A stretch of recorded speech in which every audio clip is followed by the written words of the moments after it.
பிராஸ்பரிட்டியில தேவனை போல வாழ்வீங்க. உங்க வளர்ச்சி வருகிற பொழுது தேவனுடைய கமாண்ட்ல நீங்க நிக்க ஆரம்பிப்பீங்க.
உங்கள் யாவரையும் ஆசீர்வதிப்பார்.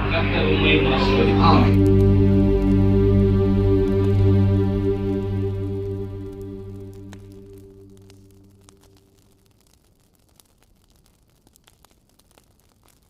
என்ன சொல்றாரு? நமக்கு எதை கற்றுக் கொடுக்க போகிறாரு? டேஞ்சர். நம்ம வாழ்க்கையில இதுவரைக்கும் நீ பெறாத ஆசீர்வாதத்துக்குள்ள நீ வாழ்ந்து கொண்டிருக்கிற. பெற்ற ஆசீர்வாதம் அல்ல, தேவனால் கொடுக்கப்படுகிற ஆசீர்வாதம் இன்னும் பெறவில்லை. ஆனா நம்ம வாழ்ந்துட்டு இருக்கிறோம். இப்ப சொல்றாரு ஒரு டேஞ்சரை பத்தி சொல்ற. கொஞ்சம் இருங்க, போயிட்டு வந்துடுறேன் சார். கொஞ்சம் இருங்க, அப்படி போயிட்டு வந்துடுறேன். உள்ள சொல்றேன். ஏன்னா ரொம்ப ஸ்ட்ராங்கா போகுது எல்லாம். நான் ரெடி, நீங்க ரெடியா? ரெடி? எவ்வளவு சிநேகிதன் அடிக்கும் அடிகள் ஏன் சிநேகிதன் அடி உன்னை சரி வெளியால் சொல்றத என்ன உலகத்துல செய்யாத தப்பா நீ பாத்துக்கலாம். கர்த்தருடைய பரிசுத்தத்திற்கு மகிமை உண்டாவதாக. வேத வாக்கியங்களின்படி நாம் உபாகமம் 8ஆம் அதிகாரம் 18வது வசனத்திலே நாம் வாசித்தோம். உன் தேவனாகிய கர்த்தரை நினைப்பாயாக, அவரே உன் பிதாக்களுக்கு ஆணையிட்டு கொடுத்த தம்முடைய உடன்படிக்கையை உறுதிப்படுத்தும்படி இந்நாளில் உனக்கு உண்டாயிருக்கிறது போல ஐஸ்வர்யத்தை சம்பாதிக்கிறதான பலனை உனக்கு கொடுக்க. The words from the scripture, it rather advises or it makes a clear thought in our mind that whatever the power we have attained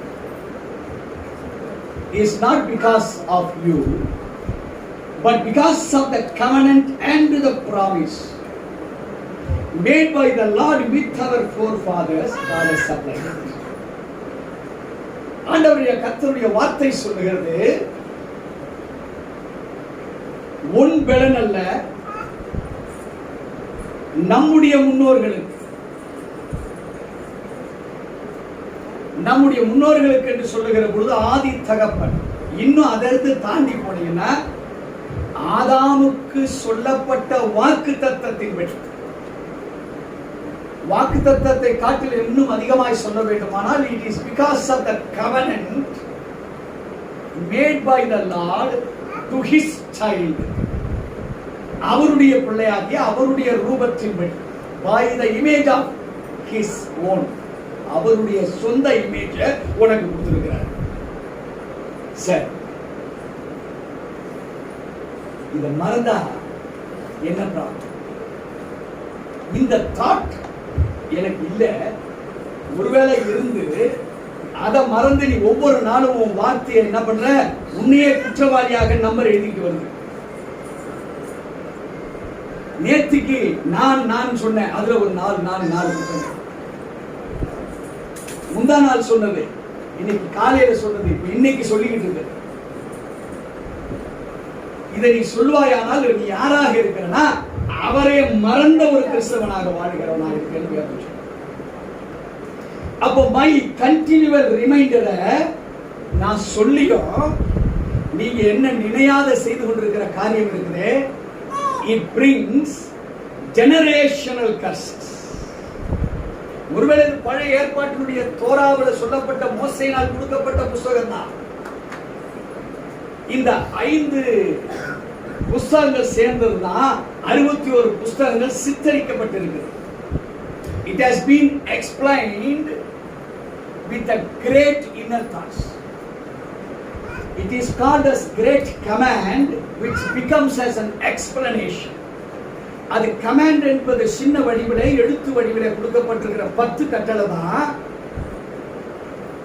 இதன் பின்னணியில நீங்க ஆராய்ந்து பார்க்கிற போது 613 பிரமாணங்களாக அது உருவெடுக்கிறது.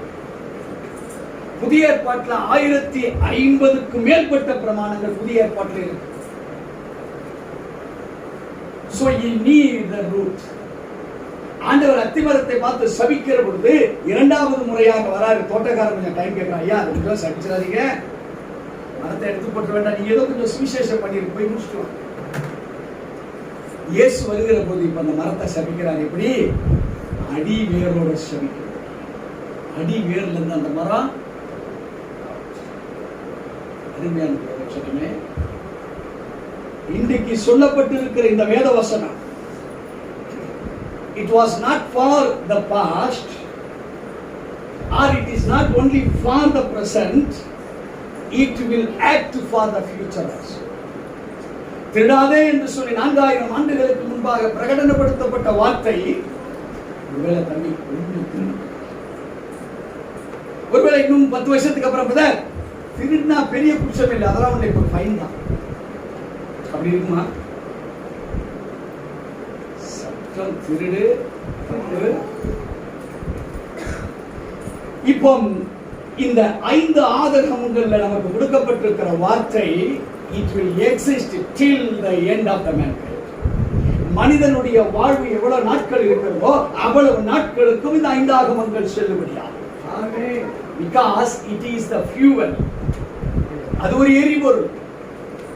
அது நீ எப்படி எந்த வேகம் போகணும், எதை செய்ய வேண்டும் என்பது அந்த எரிபொருள் அது அவசியத்தை கொடுத்து அது எரிகிறது. ஒருவேளை உனக்கு தெரிஞ்ச சில சத்தியங்களை நீ வாழ விரும்புற, it will be fired. அது அப்படியாக ஒரு எரிபொருளாக உனக்கு மாறிக்கிறேன். ஒருவேளை உன்னை ஆண்டவர் ஊழியக்காரனா எடுத்து பயன்படுத்துறாரு, அதுக்கு தகுந்த எரிபொருளாக மாறும். ஊழியத்துக்கு வந்த நீ வேறு பிரிக்கப்படுகிற.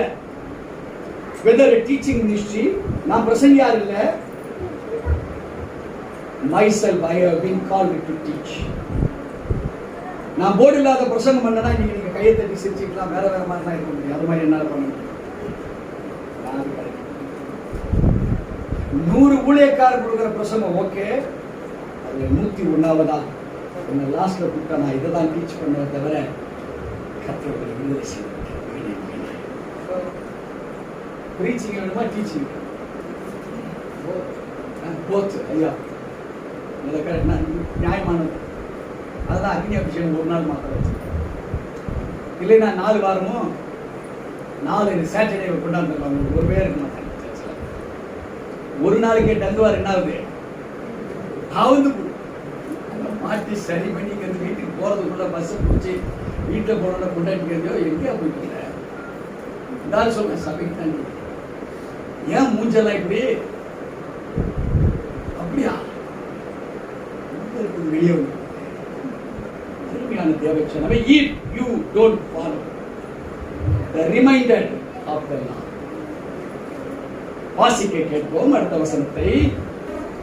உன் தேவனாகிய கர்த்தரை நீ மறந்து உன் தேவனாகிய கர்த்தரை நீ மறந்து வேறே தேவர்களை பின்பற்றி அவர்களை சேவித்து அவர்களை பணிந்து கொள்வாயானால் நிச்சயமாய் அழிந்து போவீர்கள் என்று.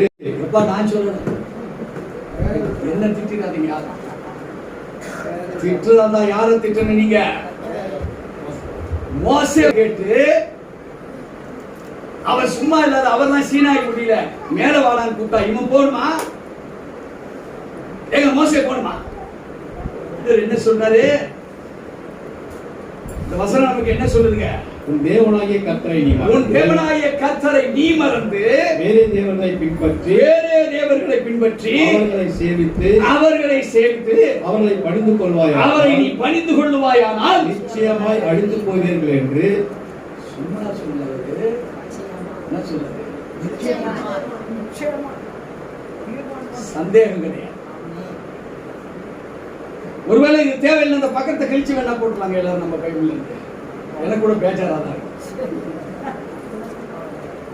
யார் யாரெல்லாம் பைபிள் வச்சிருக்கீங்க? என்ன செய்வோம் இந்த பேப்பரை? நான் என்ன சொல்ற பாஸ் கிழிக்க வேண்டாம், மார்க்கெட் பேனை தரேன்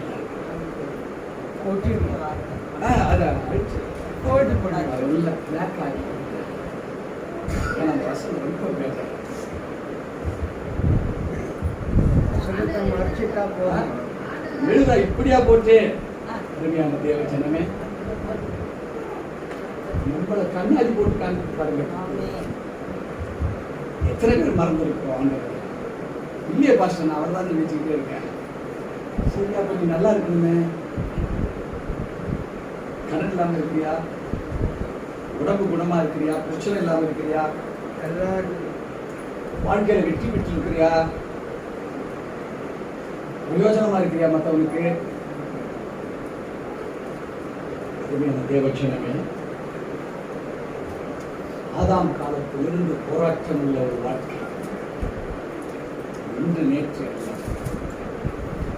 6021 years of struggle for the Lord. That is why He is continually reminding us about the law of the சட்டத்தை, வாழ்க்கையின் சட்டத்தை, உலக பிரகாரமான சட்டம் அல்ல, பரலோகத்தின் சட்டத்தை நமக்கு விளக்கமாக கொடுத்து உன் நினைவுகள், உன் சுய நினைவுகள்ல கர்த்தரை மறந்து நீ வேற சூழ்நிலை வாழ்வாயானால் it shows you are worshipping something. வேற எதையோ ஆராதிக்கிறேன். இந்த ஆராதனை குறித்து வர்ஷிப்பை குறித்து ஹீப்ரு தாக்குல போய் பார்க்கிற ஆராதனைக்கு ஒரு வேர்டு கொடுத்திருக்கு. It is service. ஆராதிப்பது என்பது இட் இஸ் எ சர்வீஸ். என்ன சர்வீஸ்? கர்த்தருக்கு பணி செய்வதுதான் வர்ஷிப். கர்த்தருடைய திட்டத்தின்படி, சித்தத்தின்படி, தீர்மானத்தின்படி செயல்படுவதுதான் it is called as worship, which means we are serving the Lord. We are working for the Lord. We are working to propagate how the law is with myself. எனக்குள்ளாக தேவனுடைய சட்டம் எப்படி செயல்படுவது என்பதை propagation. அப்ப நம்ம தேவனுடைய சட்டத்தை நமக்குள் இருந்து பிரகடனப்படுத்துவாயானால் you will be considered as a Christian. நீங்கள் கிறிஸ்தவனாக தீர்மானிக்கப்பட முடியும். அதை செய்யவில்லை என்றால் பேர் வேணா டேனியல், டேவிட், எஸ்தர், எதை வேணாச்சு பேர் he is not serving. தேவனுக்கு என்றவன் உழைப்பு. யார் அவர்கள்? வேதம் சொல்லுகிறது மறந்தவர்கள். அவன் என்னவா ஆகிறான்? வாசிப்பு தொடர்ந்து நிச்சயமாய் அழிந்து போவீர்கள் என்று, நிச்சயமாக அழிந்து போவீர்கள் என்று இன்று உங்களுக்கு சாட்சியாய் அறிவிக்கிறேன். இன்று உங்களுக்கு சாட்சியாய் அறிவிக்கிறேன். இன்னைக்கு தேதி இந்த ஜூலை மாதம் 2021. இன்னைக்கு தேதி 10th. என்ன என்னைக்கு நீ இந்த வேதத்தை வாசிக்கிறியோ இது ஜீவன் உள்ள வெறுமனே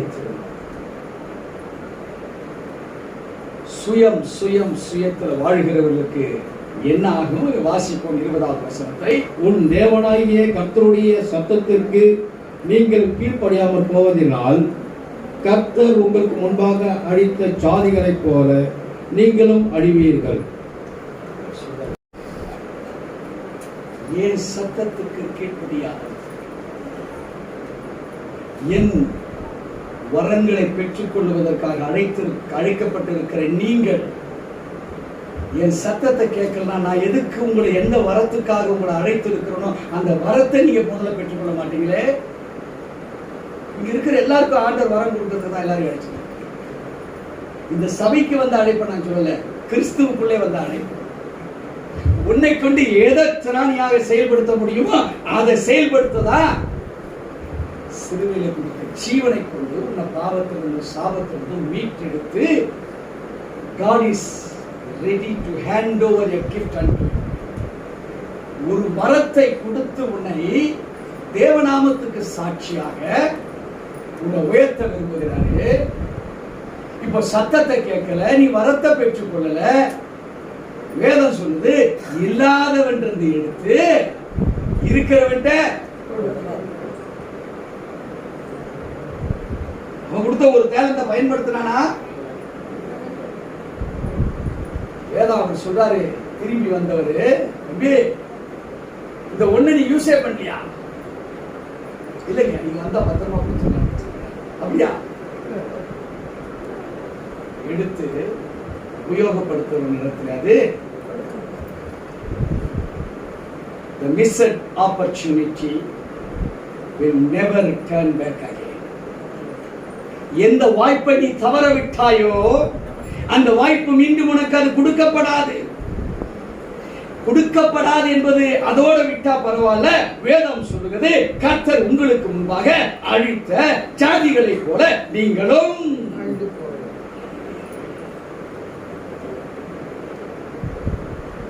It is not proverbiting about yesterday's matter.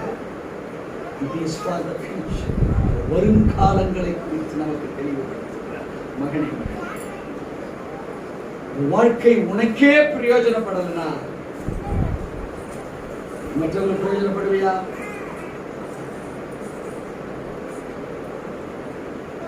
இந்த வாழ்வு கிறிஸ்தவ வாழ்வு ஹிப்போக்ரசிக்காக மாய்மாலமாக ஆக்கிற பொழுது சோத்து ஒண்ணு போட்ட ஆபரேஷன் சத்தம் எப்படி இருக்குது? அந்த கேட்கிறவன் காது செல்வு விட்டு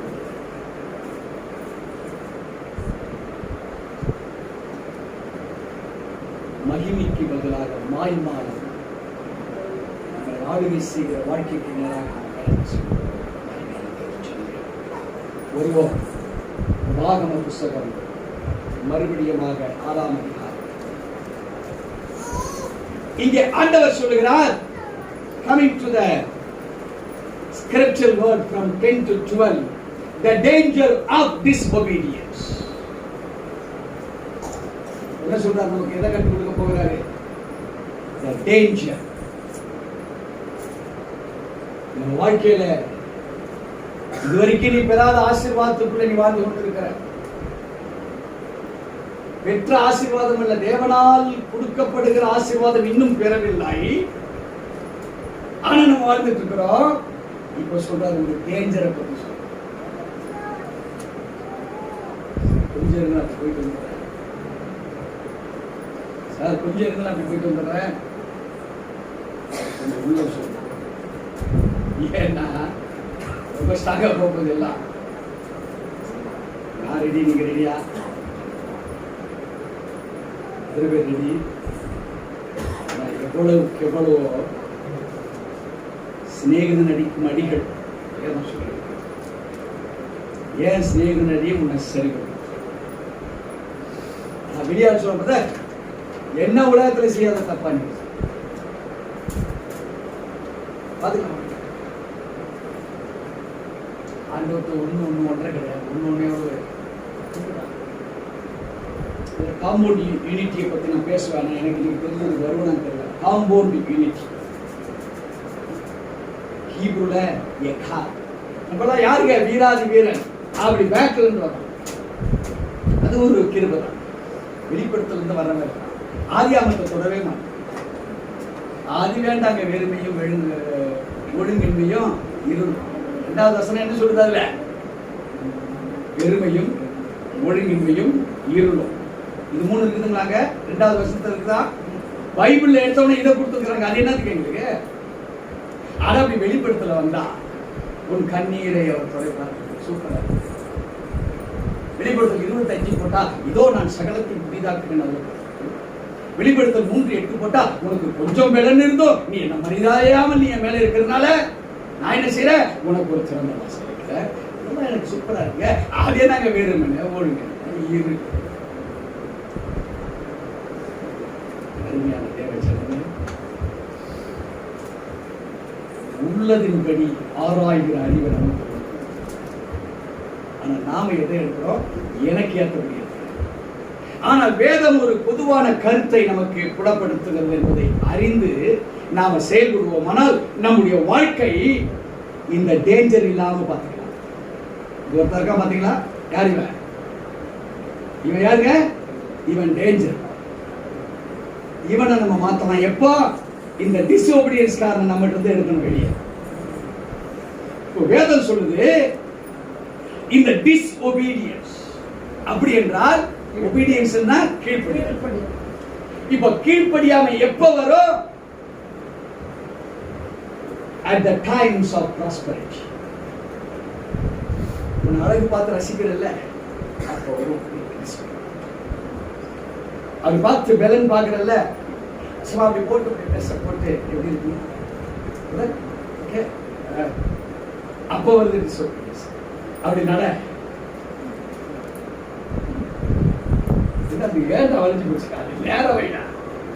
ஒரு ஆடை ஒரு மனிதனை உருவாக்குகிறது. whether positive or negative, there is tension at the time of prosperity. நீ வளர்ந்து வருகிற வேளையில உன் வாழ்க்கை டேஞ்சர் ஸ்டார்ட் ஆகும். வாசிக்க கேட்போம் 10 to 12 வரை. உன் தேவனாகிய கர்த்தர் உனக்கு கொடுப்பேன் என்று ஆபிரகாம், ஈசாக்கு, யாக்கோப்பு என்பவர்களாகிய உன் பிதாக்களுக்கு ஆணையிட்டு கொடுத்த தேசத்தில் உன்னை பிரவேசிக்க பண்ணும் போதும் நீ கட்டாத வசதியான பெரிய பட்டணங்களையும் நீ நிரப்பாத சகல நல்ல வஸ்துக்களையும் நிரப்பிய வீடுகளையும் நீ வெட்டாமல் வெட்டப்பட்டிருக்கிற துறவுகளையும் நீ நடாத திராட்சை தோட்டங்களையும் ஒலிவ தோப்புகளையும் அவர் உனக்கு கொடுப்பதினால் நீ சாப்பிட்டு திருப்தி ஆகும் போது அவர்தாங்க போதும். இப்ப சொன்னது வரைக்கும் எல்லாம் பாசிட்டிவா சொல்லியிருக்காரா? எல்லாம் பாசிட்டிவ், இதெல்லாம் நெகட்டிவ் இருக்காதுல்ல. ஆனா அவ்வளவு நெகட்டிவ் இருக்கு உள்ள. வசனத்தை பார்த்தா ஒண்ணுமே தெரியல. எல்லாம் கொடுத்திருக்கிற போதுன்னு சொல்லிட்டாரு. இப்ப இதோட நிறுத்திக்கிறாய் சாமி. எனக்கு உபாகம் புஸ்தகத்துல இந்த 6ஆம் அதிகாரத்துல இந்த வசனத்தோட எனக்கு போதும், இதுக்கு மேல எனக்கு வேண்டாம். ஏன்னா இதெல்லாம் கொடுத்துட்டீங்கன்னா விசுவாசத்திலே வாழ்ந்துடுறப்பா. வெந்த சோத்தை சாப்பிட்டு வேலை வந்த வேலையில செத்து போயிடுறேன். No problem. வேகாத சாப்பாடு சாப்பிட்டாலும் இருக்கீங்க. நம்மளாம் யாரு இந்த வெந்த சாப்பாடு சாப்பிடுறாங்க? இது இந்த வசனம் வரைக்கும் நம்ம வாழ்க்கையில வேதத்தை யூஸ் பண்ணிட்டு இருக்கிறாங்க. இந்த வசனம் வரைக்கும் தேவனை பின்பற்றுகிற ஆளா நம்ம வாழ்ந்து கொண்டு இருக்கிறோம். 10 வாசித்தீங்களா? இவங்களுக்கு எல்லாம் இப்ப வெந்த சாப்பாடு கொடுக்கணும். உன் தேவனாகிய கர்த்தர் உனக்கு கொடுப்பேன் என்று ஆபிரகாம், ஈசாக்கு, யாக்கோபு என்பவர்களாகிய உன் பிதாக்களுக்கு ஆணையிட்டு கொடுத்த தேசத்தில் உன்னை பிரவேசிக்க பண்ணும்போது இப்பதான் ஆச்சரியமா இருக்கு. கர்த்தர் பேசினார். முழங்கால் படிட்டு இந்த உபாகம் புஸ்தகம் எடுத்தா பாருங்க. இந்த 6ஆம் அதிகாரத்துல வேற எந்த வசனமும் எனக்கு கொடுக்கல. நானும் கர்த்தர் எத்தனை நாள் உபவாசத்து போட்டு கேட்டீங்களா? இன்னைக்கு தாங்க என் கூட பேசுறாரு. வேற மேல உள்ள வசனம் பேசல, கீழே உள்ளது பேசல. இதையும் இதுக்கு அடுத்த வசனத்தை பேசல. தீர்க்க தரிசனமா இன்னைக்கு கர்த்தர் உறுதிப்படுத்தினார். சொல்றோம் தெரியுமா? பைபிள் எடுத்து ஒரு வசனத்தை பார்த்து ஆண்டவர் அழைச்சார், என்னோடு பேசுறார். ஏன்னா ஒரு திருடன் கொடுத்து, தம்பி இந்த வசனம் நல்லா இருக்கா பார்த்து சொல்ல. எந்த வசனங்க? 10வது வசனம் இப்படி சொல்லுது, நீ கட்டாத வசதியான பெரிய பட்டணங்களையும் 11 சொல்லுது, நீ நிரப்பாக சகல நல்ல வஸ்துக்களாலும் நிரம்பிய வீடுகளையும், நீ வெட்டாமல் வெட்டப்பட்டிருக்கிற துருவுகளையும், நீ நடாத திராட்சை தோட்டங்களையும் ஒலிவத் தோப்புகளையும் அவர் உனக்கு கொடுப்பதினால் நீ சாப்பிட்டு திருப்தியா இருக்கிறது.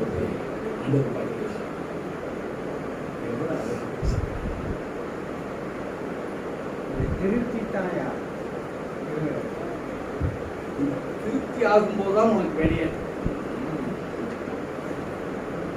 தந்தை தவறு செய்தால் தாயும் இடம் கொடுத்தால் வந்து பிறந்து விட்டோம். ஒரு என்னது வளர்ந்தது சினிமா பார்க்காத பரிசுத்தவாசிகள் பரிசுத்தவான யாராவது ஒருத்தர் நல்லவங்களா இருக்கிறாங்கன்னு பார்க்கிறேன். வந்து பிறந்து விட்டோம். ஒரு பந்தம் வளர்ந்தது. என்ன வளர்ந்தது? And unity which is not like compound unity. இங்கே தந்தை தவறு செய்கிறான், தாய் என்ன பண்றா? இடம் கொடுக்கிறார். வந்து பிறந்து விட்டோம், ஒரு பந்தம் வளர்ந்தது. அருமையான தேவச்சனமே, is your relationship godly or ungodly? சினிமாக்காரர் சொல்றான் ஒரு தவறு நடந்தது, but God says it is compound unity. நாம் சேர்வதற்காக கர்த்தர் கொடுக்கப்பட்ட இந்த ஜனத்தை எனக்கென்று ஏற்படுத்தின இவர்கள் என் துதியை. உங்க குடும்பம் இருக்கா? அப்ப உங்க குடும்பத்தில் பிறக்கப்பட்ட குழந்தைங்க எப்படி ரட்சிக்கப்பட்டவங்களா? நீ பிறந்திருக்கியே, நீ ரட்சிக்கப்பட்டவனா ரட்சிக்கப்பட்டவங்களா? வசனத்தை வச்சுட்டியா? வசனம் எச்சரிக்கிறதுன்னு சொல்லி நீ சிந்திப்பாயானால் நீ வெற்றி பெற. வசனம் எனக்கு இப்படி சொல்லிடுச்சுன்னு நீ நினைச்சுக்கிட்டு வாழ்ந்துட்டு இருந்தா நிச்சயத்தா கூட ஒண்ணு கிடையாது. ஒரு பைசா எழுதி வச்சு. This verse says for every action there is equal and opposite reaction. உன்னுடைய ஒவ்வொரு அசைவு இந்த வேதத்தின்படியாக இருக்குமானால் அதற்கு உண்டான பலன் கிடைக்குமே தவிர வேதம் நெவர் ஒர்க்கே பண்ணாது. If you work on the word, இந்த வார்த்தையின் மீது நீ கிரியை செய்கிறவனாய் கிரியை செய்வதால் மாறுகிற பொழுதுதான் வெற்றி நிச்சயம். இன்னைக்கு 100க்கு கிட்டத்தட்ட ஒரு 100னே சொல்லலாம். வசனத்தை வச்சு பிழைப்பு ஓடிக்கொண்டு இருக்கு. வளர்ச்சி வேற, பிழைப்பு வேற. இன்னைக்கு பிழைப்பு தான் ஓடுதே தவிர வளர்ச்சி மாஸ்டர் அது என்ன வளர்ச்சி, இது என்ன பிழைப்பு? தம்பி, நீ உன் பொண்டாட்டி, உன் தாய், உன் தகப்பன், உன் பாட்டி, உன் பாட்டன், உன் புள்ள, உன் பொண்ணு, உன் பேர, உன் பேத்தி சாப்பிட்டு இருக்கிறல்ல, அது வளர்ச்சி கிடையாது.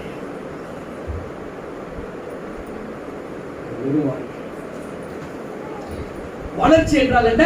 உன்னை கொண்டு ஒரு குடும்பத்தை நீ ரட்சிப்புல கொண்டு வரதுக்கு யூஸ் பண்ணப்பட்டிருக்கிற அந்த கெட்டாத வீடு இருக்கு பாரு, தோண்டாத துருவு இருக்கு பாரு, வெட்டாத நிலம் இருக்கு பாரு, அதை விளைய செய்வேன்னு சொல்றாரு. வசனத்தை யூஸ் பண்ற விதத்துல நீ வசனத்தை யூஸ் பண்ணல. வசனத்தை எதுக்கு யூஸ் பண்ற? ஆண்டவர் என்னை ஆசீர்வதித்தார்.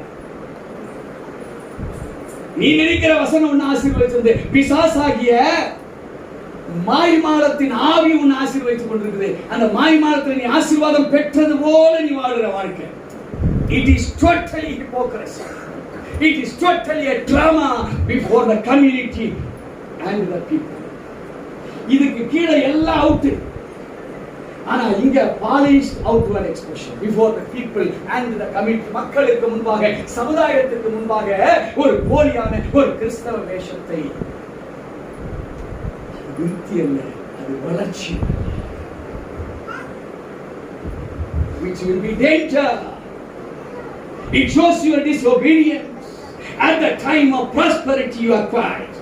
உனக்கு தேவன் கொடுத்த ஆசீர்வாதத்தை வந்த பிற்பாடு நீங்களும் நானும் தேவனுக்கு முன்பாக நடிக்கிற மாய்மால வாழ்க்கையில மேலே போயிட்டு